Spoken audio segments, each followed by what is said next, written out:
You should treat everybody like they are cold top of the funnel, because they most likely are. I also believe that wherever I go, wherever I land, there's going to be some reason that I'm coming in. Finding somebody, mentor, or somebody that you've spent time with to just connect with so that you're keeping your head in the game, super important. Whatever the reasons are that somebody could buy your product or use your product, assume they have no idea. I think you can operate your best when you have a framework and a plan.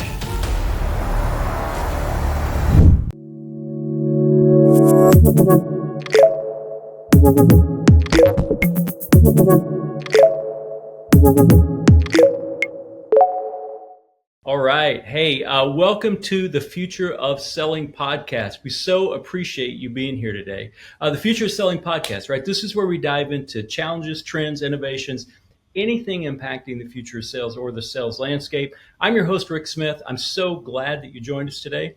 Our guest today is Rob Beattie.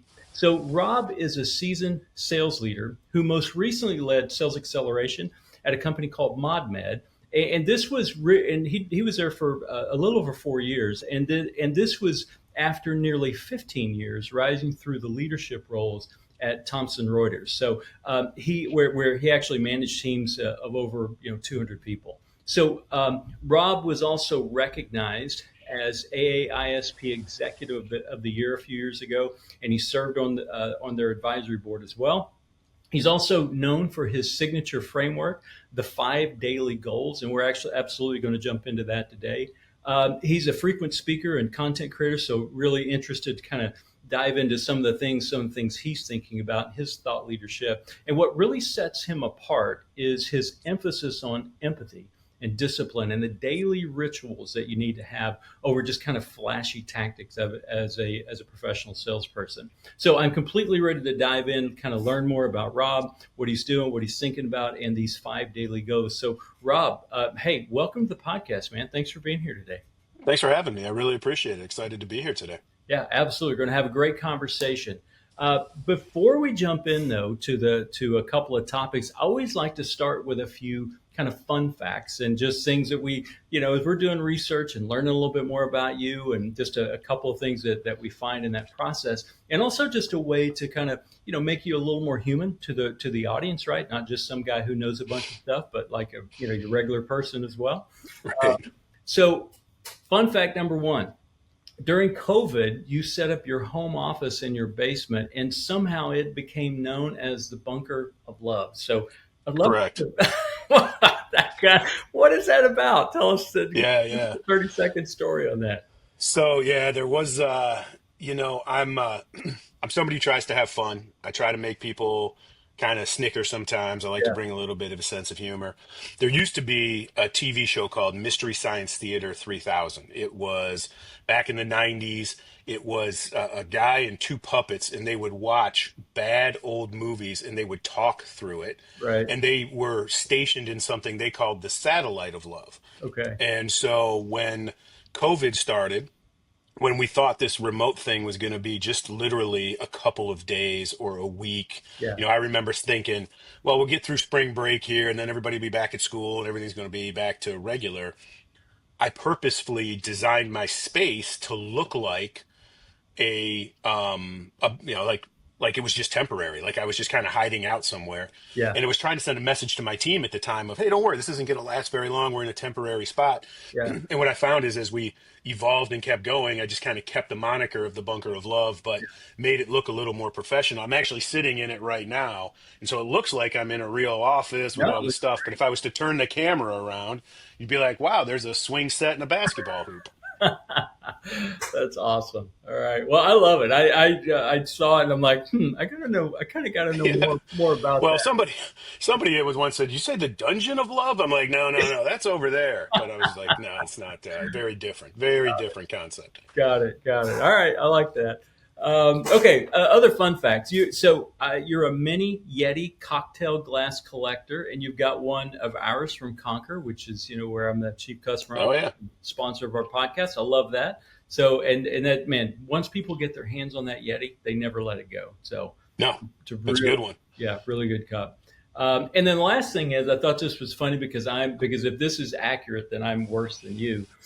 is that your LinkedIn headshot was about 8 years old.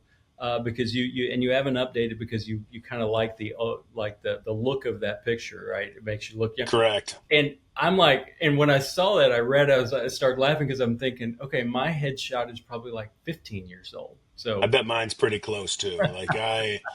Yeah, a lot of people these days will take a headshot and they'll, change it around or whatever. And I'm not even sure I could go into LinkedIn and change the headshot out. Like, yeah, I'm not sure I'm technically savvy enough. So yeah, I just leave it and figure, oh, you'll get the real deal here. And, yeah. and this is living proof that I'm a human being, not a machine, because if AI decided to like say, hey, let's make this face, that would be the end of AI right there. That's when the robots are taking over. I love it. I love it. All right. Okay, cool. Well, just a couple of fun facts. Thanks for kind of going there with us.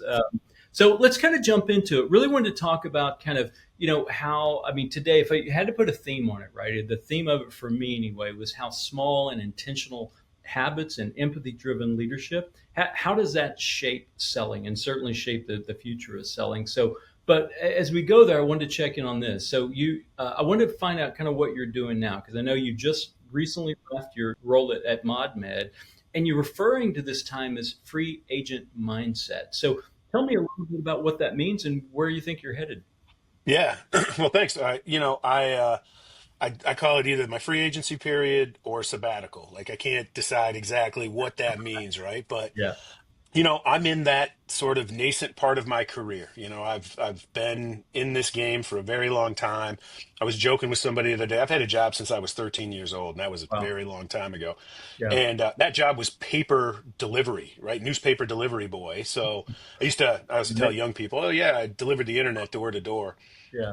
And you think about how far we've come from there. And I sort of got to this point now where I'm like, I'm going to step back. I have an opportunity to just sort of think and recalibrate and reset. And, Yeah. is this the time where I go forward and keep going into the sort of larger team roles, third line leadership, that kind of thing? Is Yeah. it time to look at being a first line leader again? Yeah. Do I want to move into sort of a consultancy type role? I was looking at some things I enjoy, and it's kind of that almost guru mindset of, can I help people as they come along? And I can probably do a blend of all of those. And Yeah. so just taking some time to, think about what fills me up. What do I enjoy the most? Yeah. So I can kind of have that work-life balance piece that people always are striving for. Yeah. I sort of said, I'm going to take the time now to do it. And, I've got probably another 10, 15 years run in me. And Yeah. I don't think between now and then I would do it again. So this is kind of the time to think about that. And so exploring a lot of different opportunities, looking at different industries, just really kind of thinking. And then honestly, every day I'm doing some reading and some study, and I'm looking into what are some of the other thought leaders out there thinking these days. Yeah. You spend so much time in that daily, The you grind. hit the number mindset, right? Yeah. That sometimes just stepping back gives you that chance to refresh. Maybe you get a new perspective. Maybe that next acceleration you get on will be the a breakthrough for somebody in some way. But it was interesting. I will tell you, my first day, I found myself literally wandering in circles in the kitchen. Like, I'm just Yeah. in totally, completely disoriented. Yeah. And my wife says, "What's going on?" I'm like, I've had a sales number for so long that I don't know what to do right now, Yeah. And she goes, "Why don't you go clean the basement?" I'm like, "That's a great idea." So Go clean the bunker of love. Yeah. clean the bunker, right? The rest of where I took all the stuff from the bunker of love and just stuck it over there 5 years ago. Yeah. Now it's time to clean it all up. Yeah, I love it. I love it. I think that's a really good perspective as, we go into these times. And I remember a time when I had about a month in between roles, and I didn't take enough. And a mentor of mine that I worked for years, he told me when I went into that time, he said, dude, go on vacation. Go relax. Don't rush yourself into this thing. And I'm like, oh yeah, thank you for that advice. And boom, and I'm just rushing into it as Right, hard as I can. right. Looking back, I do wish and do agree that when you're in these times, slow down, think, figure out what Yeah. it is that makes you come alive. Just like what you were saying, Yeah. what am I good at? What do I love to do? How can I put my skills and my knowledge to work to better people? Definitely. So And it's funny, people say all the time you won't regret the time you take. And I'm listen, I was terrible about it. And I am not a good user of paid time off. I am not a good put first things first as it relates to that stuff. yeah, Like you said, I was at Thompson for 15 years, hit a Friday, ModMed on Monday, yeah, and so I yeah, sort of grew up in that era of, hey, you always need to have a job. You always need to yeah, be doing something. And so literally just kind of breaking the mold, yeah. and just seeing what comes of that. Yeah, I think that's fabulous, man. I think it's fantastic. You're taking the time. Are you reading? You said you were reading a bunch of stuff.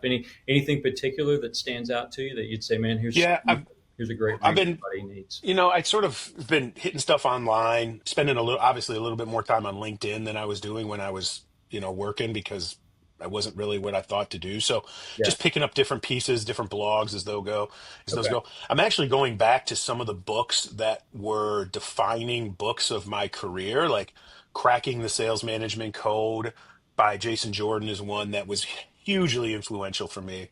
And it's Okay. just been a long time since I looked at it. There's a book called Managing Transitions as I'm going through a transition that I'm, Yeah. reading daily just to think through that. There's a book called Switch by the Heath brothers, another older book, but it's about change and change management. Well, I'm doing Yeah. that personally. I also believe that wherever I go, wherever I land, there's going to be some reason that I'm coming in. You don't usually Yeah. go and look for somebody of my experience if everything's going swimmingly. Yeah. And so, Absolutely. getting back to thinking about, okay, what would that playbook look like when you come in, generic, right? Like you don't Yeah. know the real answers. And, but when you have that, when you sort of have that playbook of what I think is going to happen, what I know changes an organization, then you can go into the heads down, mouth shut, figure out what's actually happening, take those pieces and plug them in, and you Yeah. can go, I think, a lot faster in Yeah. Yeah. that type of change. So the theme I would take from what you just said is if you're going into a new role, or like you, if you've got this time in between roles, right? That's your time to sharpen the axe. That's not the time Correct. to get into worry. That's not the time to just go on vacation or just clean the garage, right?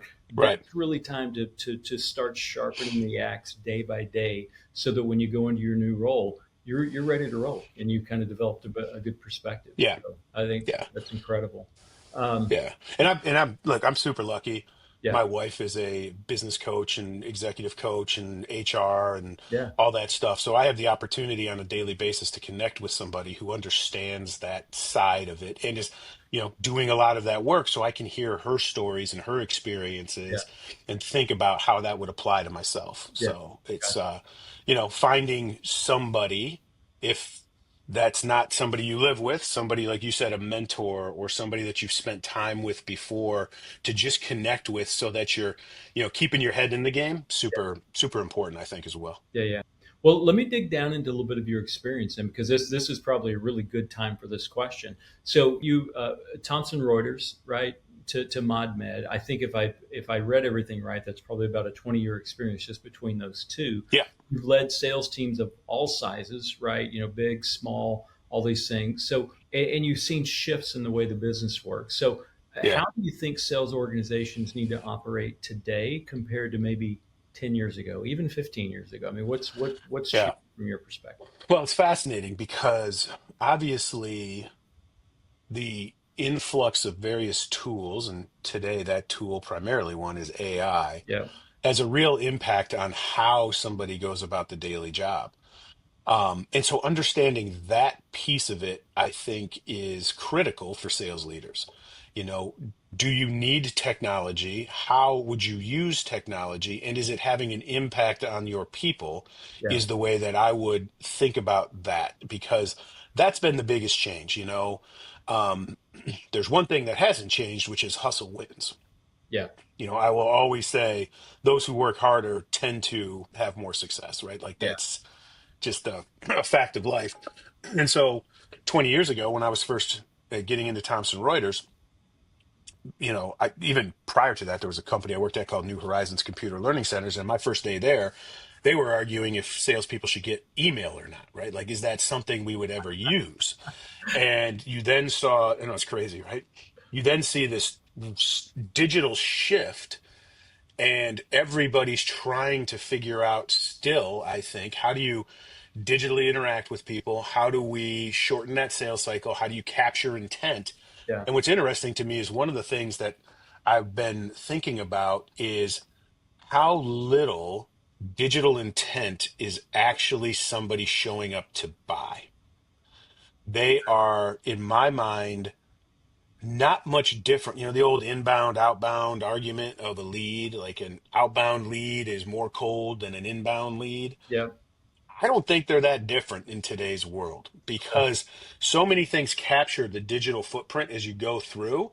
People tend to overreact, like, this person hit our website, they must be ready to go. Right. And I think people then skip sales steps and skip that piece of developing the relationship early on. Like, you should treat everybody like they are cold top of the funnel Yeah. because they most likely are. What does that mean? I don't mean to cut you off, but I want to Yeah. answer that No. question. What does that mean? So if I'm going to treat someone like they're cold top of the funnel versus Yeah. I are convinced they're at the bottom of the funnel ready to Yeah. buy because they hit my website. What does that Yeah. what does that mean to treat them like that? Well, I mean, to me, it really means get to the basics of their business, or, you know, whatever you're selling, right? Like, whatever the reasons are that somebody could buy your product or use your product, Yeah. assume they have no idea, right? Like, take them from, if I was to go meet somebody on the street and explain what we do and how we do it, take that mindset into your first interactions and calls as a salesperson with them.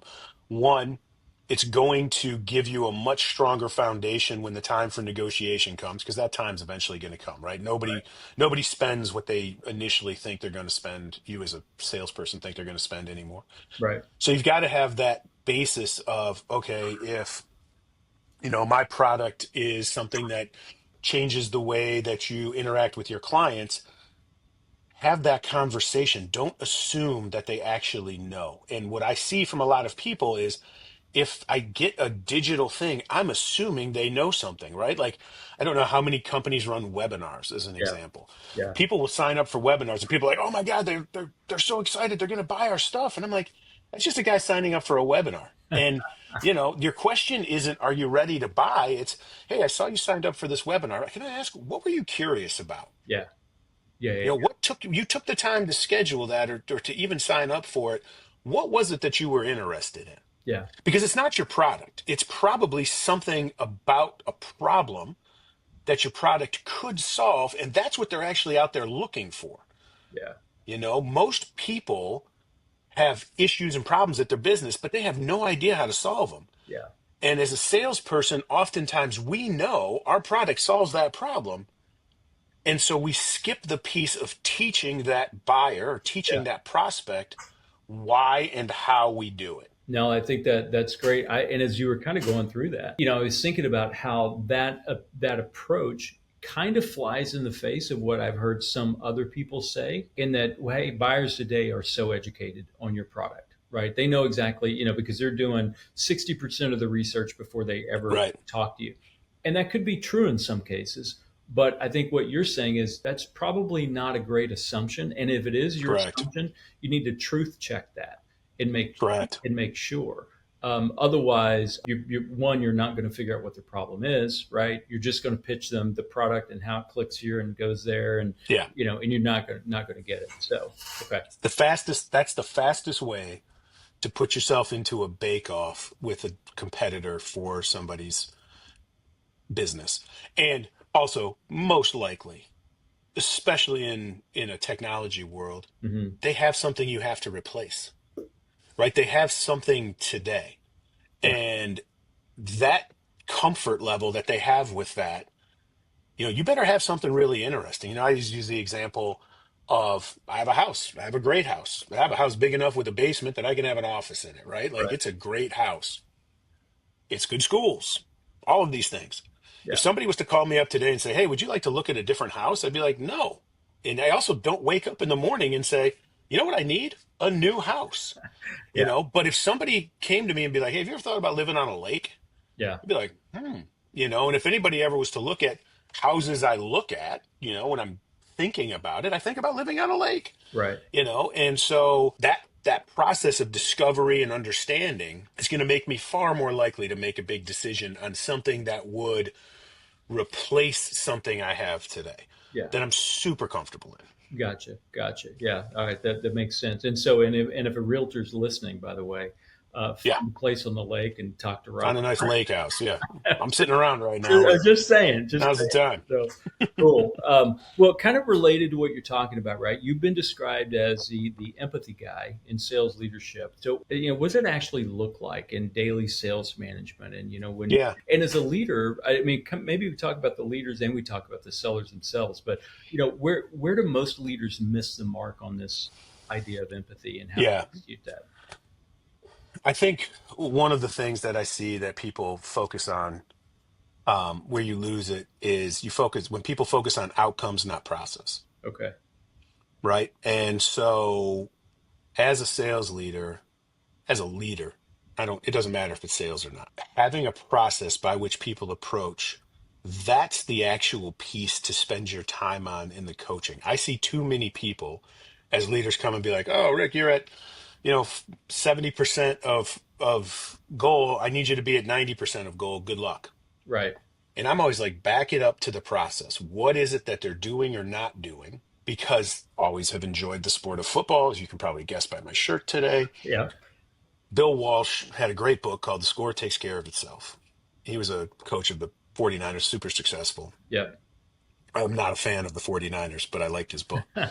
And the concept of that was, look, if we do the basic stuff day in, day out, if we do things proper, if we follow the right technique, the outcome of scoring a touchdown is going to happen. Yeah.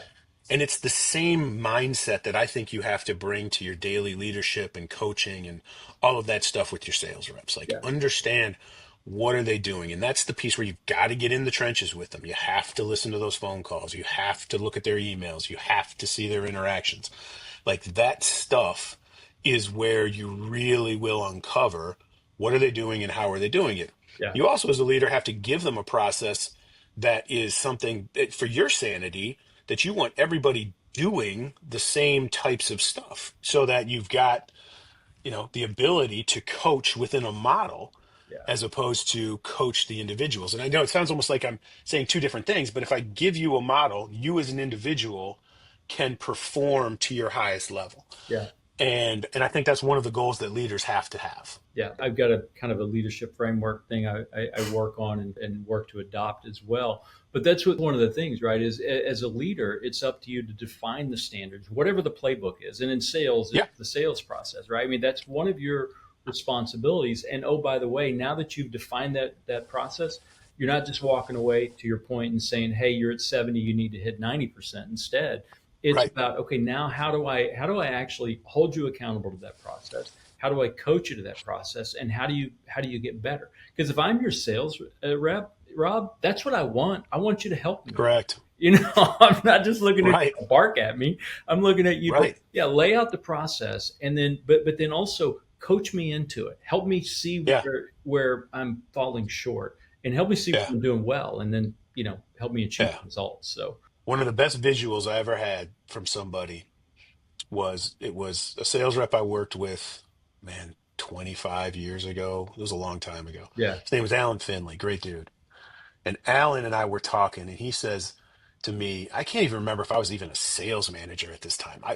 yeah, But he says, this manager comes up to me, and he's like that monkey with the cymbals, just, the thing I'm talking about, right? It's a I very do, yeah, visceral visual. yeah, And he goes, that dude doesn't help me at all, yeah, and that to me, I always said, like, don't be the monkey with the symbols. And yeah, I actually talked about this kind of years ago on a different podcast, but it's the same concept. It's never changed. Like, if that's your role, you're not providing that person any value whatsoever. yeah, You're not going to get the outcomes you want. And in today's world, that person's going to actively disengage. right, There are too many side hustles and other things that people can do and too many distractions, yeah, and you're going to be on a long, slow burn of performance management, yeah, which, is funny to me because every manager hates performance management, hates it. Yeah. I don't want to put this person on a PIP. They'll do everything they can to actively not put somebody on a performance improvement plan. Yeah. And I'm like, great, start early. Like if you treat them like they're on a performance improvement plan from day one, Yeah. not in a mean, I'm trying to get rid of you way, but like in literally, I am trying to improve your performance. Yeah. You will hopefully never get to that level unless they're just totally incapable or actively not working, right? Like you can't, there's certain things you can't control about individual people, and fine. If that's what they're going to do, that's what they're going to do. Yeah. Move on to the people who actually deserve your attention. Here's my take on it is most people will say that coaching is important, but most of those people that say coaching is important, they don't do it. Right. Correct. And it is, and maybe it's busy schedules, maybe it's a number of things, right? But to do it, you do have to be proactive, and Yeah. it does have to be prioritized really, really high on the list.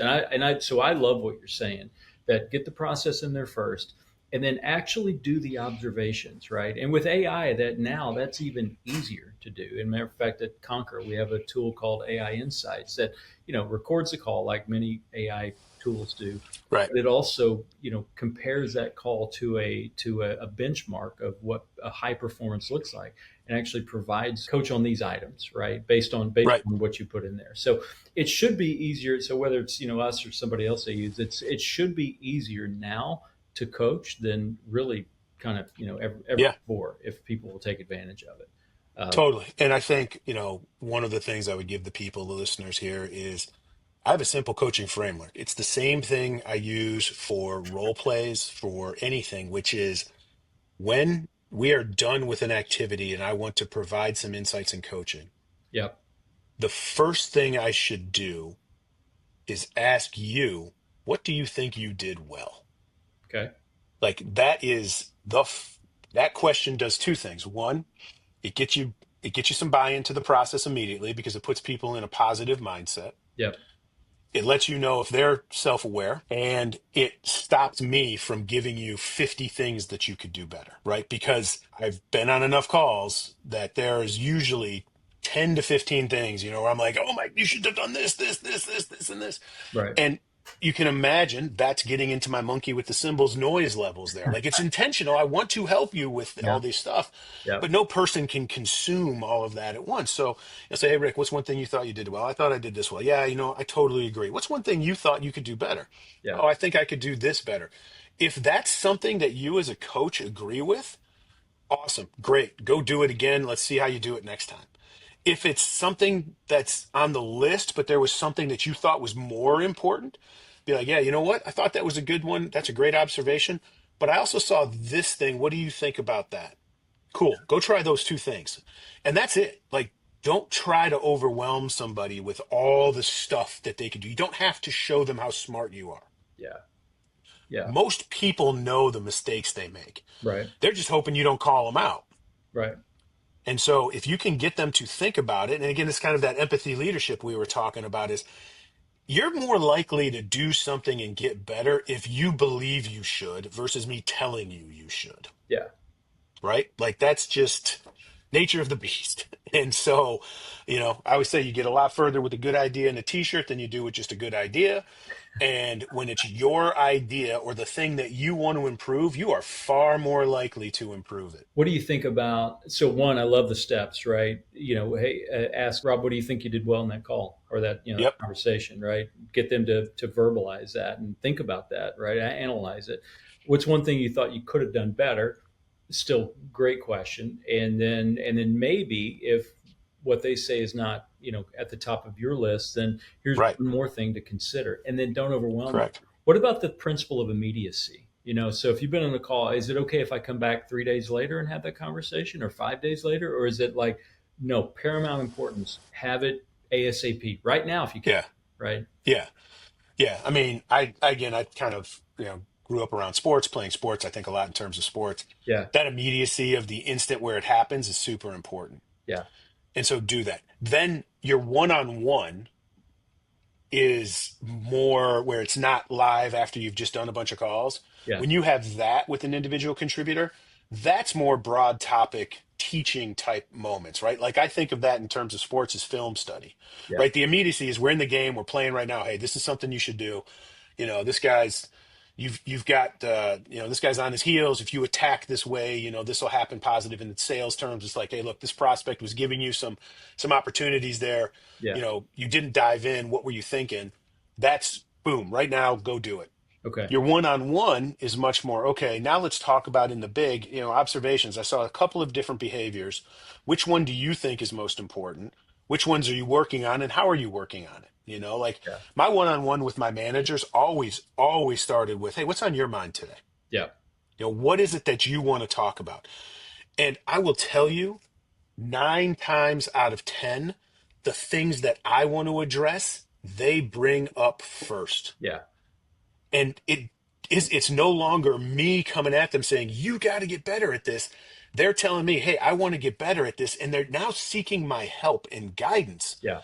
as opposed to the boss telling them what they have to do. I'm assuming that that would hit on, and improve several aspects. One, just a connection, right? Just the Yeah, kind of this leadership law of connection, and how that's really everything, right? You got to get their heart before you're going to get their hand, or you're going to ask for totally. it, right? And then also just getting their buy-in, right? Because I mean, if they're saying it, you don't need to say it, and Right. all Right. of a sudden that whole conversation takes a completely different tone and completely Yeah. different approach. So yeah, As a leader, you've got to have the humility to, when you're right, not telling everybody. yeah, Like they don't need to know. Like, yeah, you're right. I knew that was going to happen. yeah, There's times where I go back to people and they'll be like, "Man, that was just like what you said." I'm like, "Wow, that's weird. yeah. It's a miracle." I love that. I'm gonna I'm gonna write that down. I already wrote it down. I'm gonna do something else with that. It's a great quote. So, Yeah, I love your perspective on coaching. Let me ask you about something else, just because I want to make sure we get you out of here on time and stuff. But yeah, I want to take 10 minutes or so and spend on this. You're clearly a process guy, right? Model yeah, minded leader, which is superb, right? Because it's so much easier to follow somebody and who's a leader that they're process oriented, model oriented, that kind of things, because it becomes predictable and consistent. So to me, a great example of this, as we were doing some research, was just the 5 daily goals, and those were mindfulness and goal setting of priorities, fitness, nutrition, and sales planning. So this model, what was the antecedent? What led to you kind of pulling this thing together and going, okay, here's the 5 daily goals framework? yeah. I think through the AISP and Blaze, I went to a lot of sales conferences. I heard a lot of different people talking, and one of the things that you hear a lot was just the level of burnout that people feel in a sales role, right? You do have this evil creature lurking over your head every day, which is the number. Whether it's the bookings target, your individual quota, something, it's there. It never sleeps. It's Yeah, always there. yeah, And so I wanted to think about, if you're going to be successful, how do you do that and have a personal type of framework that will make you able, in a world of stress, deal with it, that still gets to the piece that is pretty important, which is that sales process piece. Like, those right, other things build to the thing I am trying to do. yeah, Right. And it's similar again to what you see a lot of sports coaches will talk about. Like, you can't approach a game if you haven't really been mindful and thought about, what am I going to do, and the process by it. You got to be as healthy as you can be, right? Which, yeah. I'm sometimes a great example of that, and sometimes not so much. I always say, I try to live a great nutritious life, but man, I love cake. Like, there's just something delicious about Wedding cake, cake and and birthday I've got to cake. get that. I'm in. Yeah, exactly. Right. And Yeah, so it's sort of a thing that kind of works for me, but yeah, everybody sort of needs to find those things that work for them. Like, again, you wouldn't see me and be like, that's a dude who does yoga every day. But right. I try to do yoga every day. Like, I wake up and I'll do 15 minutes. I do my best to get the kids off to school, do their thing, and I'll take 15 minutes, do a quick little practice. And it's just something that makes me feel like, okay, now I can take on the day. If everything else gets busy for the rest of the day, Yeah, at least I had 15 minutes of stretching, and yeah, helps me feel good as I get older, and I got a lot of mileage on this body, and so anyway, and so then when you get to the sales process piece, that gets back to the score takes care of itself. Like, that framework of having a way that I want to operate, yeah, a manual for how I want to approach, whether that's me as an individual contributor, or me as a leader, I think you can operate your best when you have a framework and a plan, Yeah. and so like as a leader, one of the things that I would always do and always have done, it would sometimes drive my team crazy. And shout out to the NFAC, who hopefully is listening to this at some point, but it used to drive them nuts. We would meet every Monday at 9 o'clock, Yeah. and we'd have a quick conversation about, hey, what's looking up this week? How was your weekend? Just, but it was a chance to sort of just like, okay, let's go. Like Yeah. now we got that stuff out. Not saying the personal side and all that stuff isn't important, but let's go and let's talk about what are we gonna do with the week. Are there any big issues out there? Have we heard of anybody who's gonna leave? How's our hiring coming? Anything important that we need to share as a group? Yeah. Then we would meet Tuesday that was like a 15-minute quick huddle.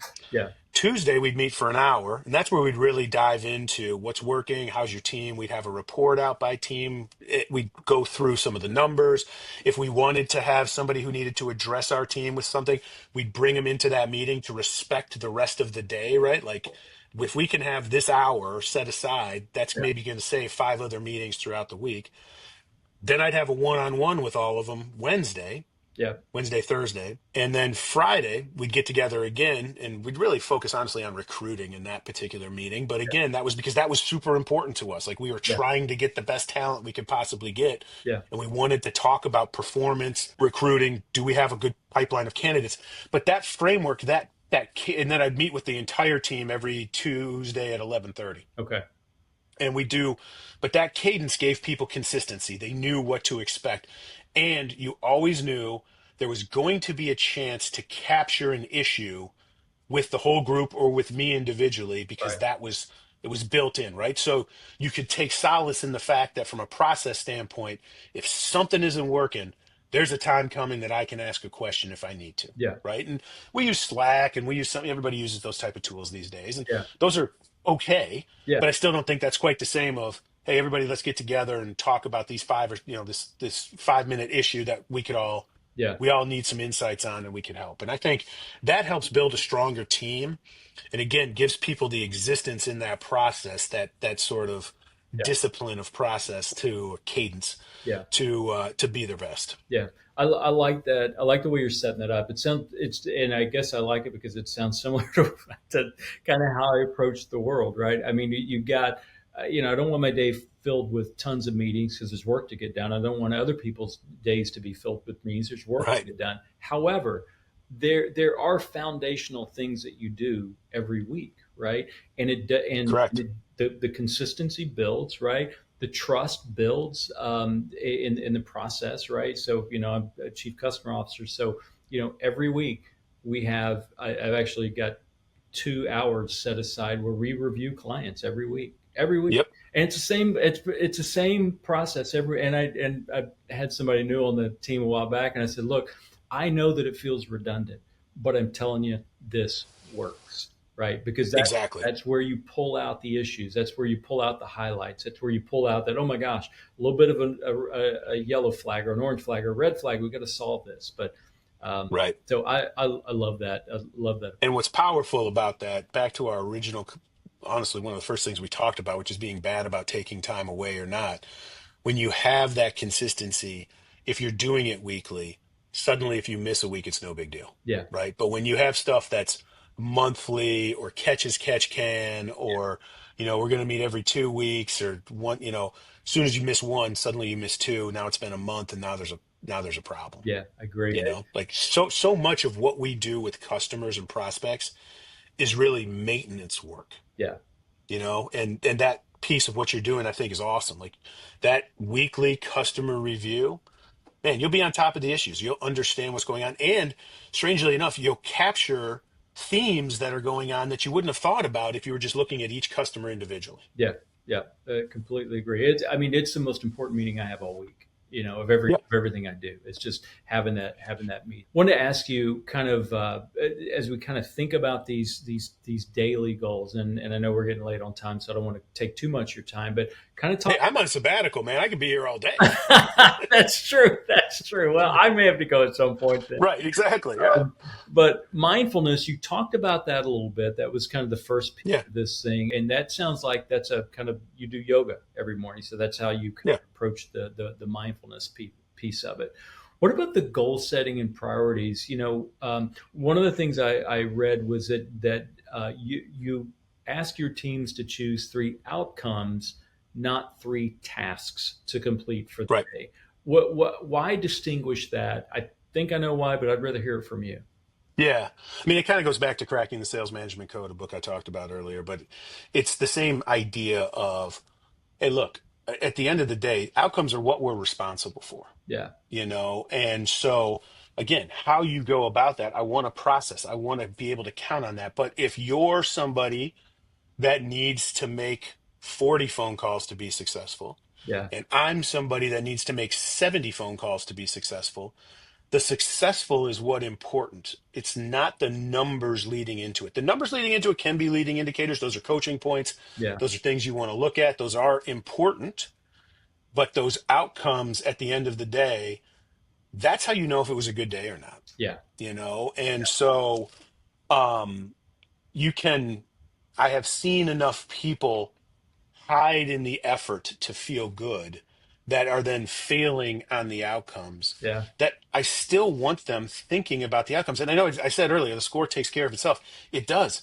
The goal planning and setting and that piece of it, that's what's leading to those outcomes. Your outcome is still you want to win the game. yeah, Like at the end of the day, that's still the thing that matters. yeah. And so all of that stuff, you have to be working towards that.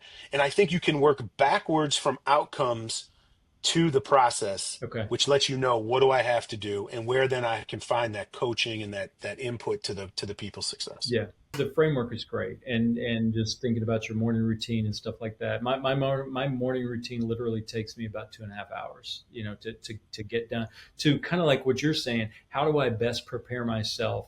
How do I prepare myself to be the very best I can be today to approach the things I've got to accomplish? Yeah, yeah. So, I like your five goals framework. Are you teaching? Are you teaching this to your manager? Is this something only personal, or are you also coaching your managers in this and coaching your individual contributors in this? And I how do you do yeah, it's interesting.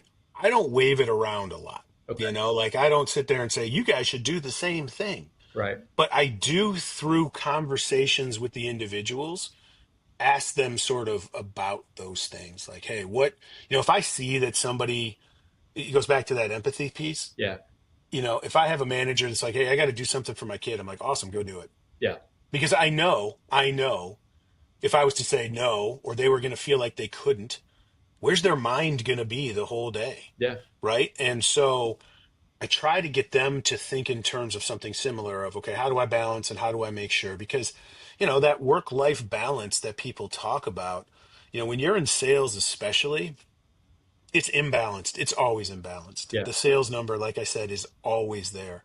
And so how do you find ways to be your best within that? You have to be that piece. And so again, I'm a big, hey, what works for you works for you. What works for me works for me. Um, let's make sure you're getting the best possible outcomes you can get. And yeah, there's many people I've had to talk about that piece where I'm like, hey, just don't feel bad about this. Like, just yeah, tell me what's up. Like, if you tell me what's up, I'll have your back forever. yeah. And so I think as a leader, that's an important thing that people can do. Yeah, gotcha. Yeah, I like the lesson there that you kind of ended that on, that the lesson of loyalty, right? And Yeah. I'm here for you because we I've been stuck on this this law of connection, right? And this idea, and I think there's three questions that every team member is always asking, right? They're asking, hey, can I trust you? Do you care for me? And can you help me? And ultimately, do I have a place here on this team and in this organization? Now, they're not asking that verbally, but in their head, Right. silently asking those. So our job as leaders, and you've talked a ton about this, right? From taking the time to actually say, hey, here's our process, to I'm going to do some observations. I'm going to coach you. And by the way, I'm going to coach you in a way that doesn't sound like the symbols hitting together, but actually brings value to you and honors you as a human being, right? All of those things are a way, I think, to build connections. I know I said I love several things today, but I really have. Awesome. I appreciate the way you're approaching those. I think that's great. I appreciate that. Thank you. So last question. So Yeah. I love to do three key takeaways at the end, because if somebody's listening to this, I when I do podcasts, when I listen to them, I'm always trying to think, what can I great conversation. It pumped me up. I got the ahas, but now I got to go figure out how to execute this. So if Yeah. so, let's say that I'm a sales leader, right? And I'm trying to up my game, and I'm trying to up the game of my team. And I ask you, Rob, what should I do? What, based on the conversation today, Yeah. what are your three key takeaways? We're sitting in Starbucks or wherever, and what are do this, do that, and do the other. What would those things be? Yeah. I mean, I think the first step would be a clear self-assessment of where do I think I'm falling down, right? Like, is it is it in how I approach my day? Am I feeling like I'm all over the place? Am I taking on other people's problems?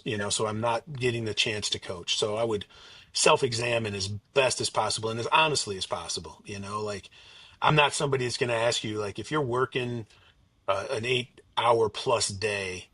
I'm not going to say, well, you should really work 12 hours. Like that's not realistic. People don't do that. You've got to figure out in the time frame that you're willing to give your job, what is the best you can do, Yeah, right? And are you doing it? yeah, So I think that's the first thing. I think the second thing is, if you need to, go ask for help. Find somebody and ask them, somebody who you trust, somebody that's maybe not in your direct line, but just kind of walk through some of the things you're thinking about with them yeah, so that hopefully you can get some insights from another person that you can talk to. And then last, go do it. Do something, and, I always say, love your people, put your people first, build a culture that's about success, talk about it, share people like, hey, this is how we do things. This is what we want to do, and just feel good about that, like exist inside of the culture of the team. Sometimes it's a culture of, us against the world. Sometimes it's a culture of we're trying to build something great. Sometimes it's a culture of, hey, we're super successful and that's what we do. And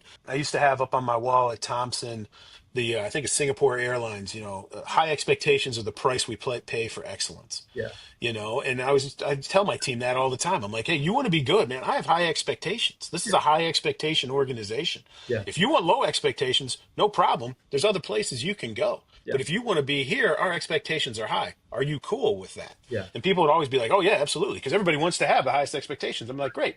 So we now have a contract where I'm going to treat you like I have high expectations because that's what you're asking me to do. yeah, People be like, yep, absolutely. That's what I want. And yeah, so, that to me is, when I think back on the years I've been doing this and I look back at so many of the people who've been in my team that's gone on to tremendous success, that's what I think, I hope had the biggest influence from being on my teams is that piece of, hey, look, if I'm going to be good, I better be good. Like that's what I need to do. I need to have that high expectations of myself.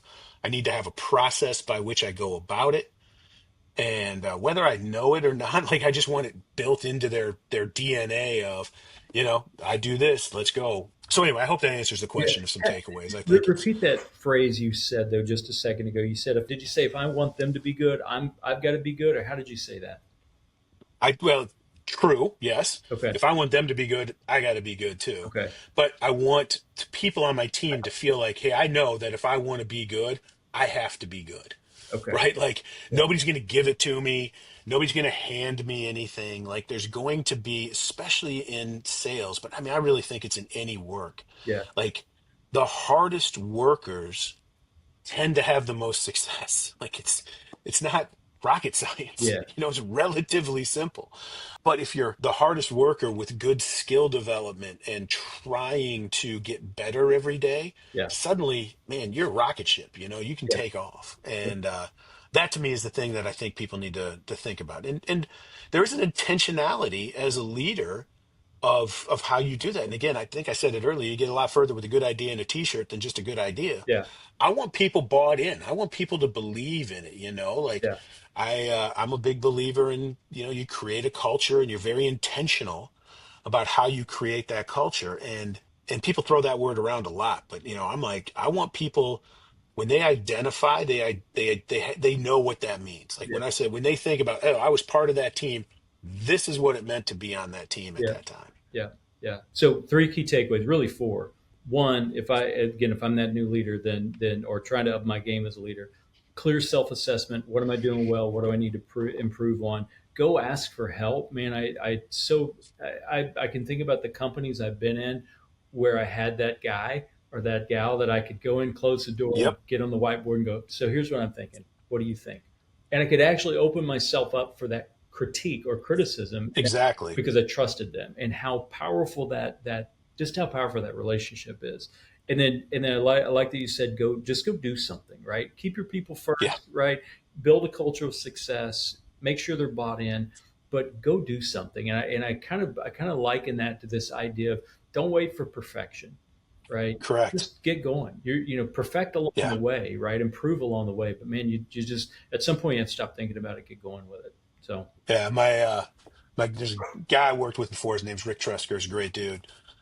He had a quote from Patton that he loved, that we both loved, which is, "A good plan executed today beats the perfect plan executed next week." yeah, yeah, And I think that's a tremendous mantra of, like, go do something now yeah, and worry about the perfection later. Like, let's take action today. yeah. That's great. It fits so well in so many so many companies that I've worked in, right? Big ones, small ones. I mean, execute fast, go. Yeah. Yeah. Cool. Hey, Rob, fantastic conversation, man. Thank you so much for Yeah. joining us today and just spending an hour with us. So hopefully we'll Appreciate it. love to stay connected and kind of see where you go, what you end up doing. And Yeah. okay, sounds good. Yeah. If anybody wants some help with some of that stuff, if you want somebody to connect with, like I said, I've got time. Feel Yeah. free to reach out. Happy to have a conversation one-on-one. Where Thanks, man. where's the best place to find you at? LinkedIn? LinkedIn. Okay. Yeah, LinkedIn. Okay. Gotcha. Okay. Thanks, man. Appreciate it. Have a good Thanks, buddy. day. All right. Thanks. See you.